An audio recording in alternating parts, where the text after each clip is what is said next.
Okay, this is the Army recruitment part of my videos. If you're looking for the ASVAB, which I just finally posted today, or the weight loss, you can click the links to them that presumably are on the left here.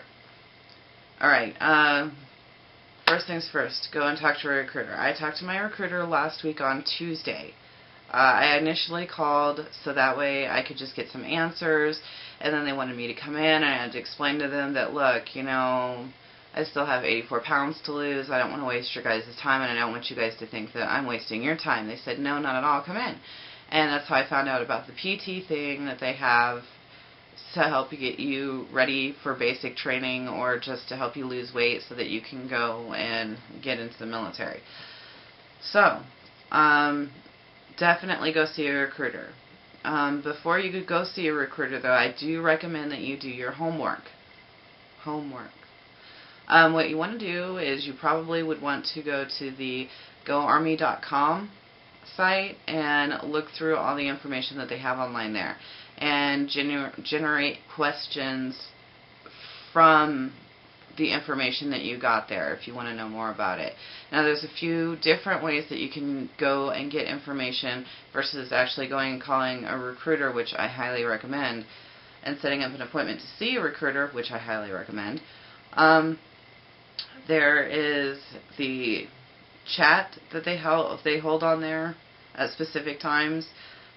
This is really good, but it gets really busy, so any questions that you have, you're going to have to type it like 3 or 4 times, and then you're going to have to really watch because it goes really fast because a lot of people are on there and putting a lot of questions up there, so you might have to scroll back and forth on the bar to see if your question was answered or not.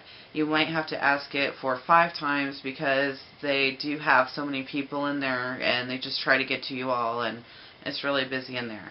The other thing that they have on the site is the discussion board, and if you can't find the answer that you want, then what you want to do is probably sign up for the discussion board and then post your question. They have recruiters that go in there and answer your questions via the message board.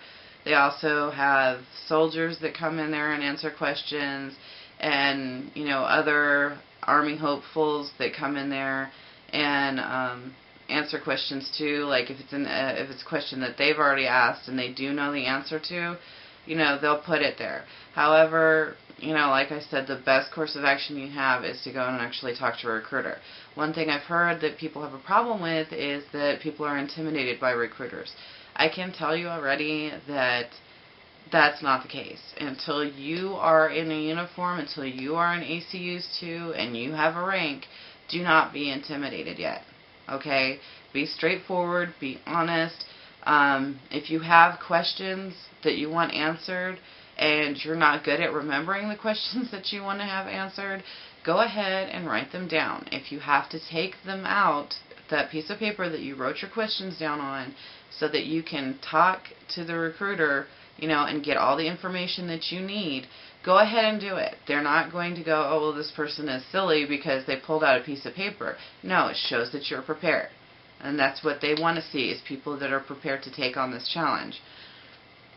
Another thing is that if you're married, you can take your spouse with you. She or he can ask questions about military.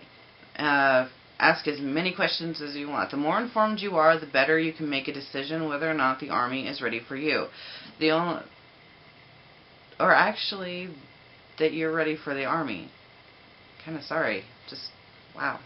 Anyway, but as a spouse, as a proof, my husband was in the military, so as a spouse, I already know.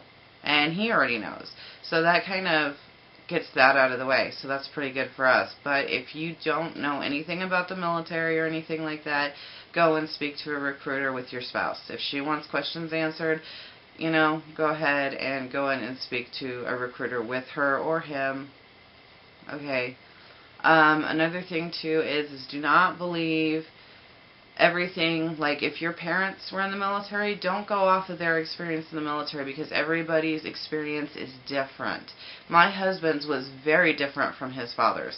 So the thing is that take what they have to take what your parents, your uncles, your aunts, grandparents, whatever, take what they say into consideration, but realize that that was a different time.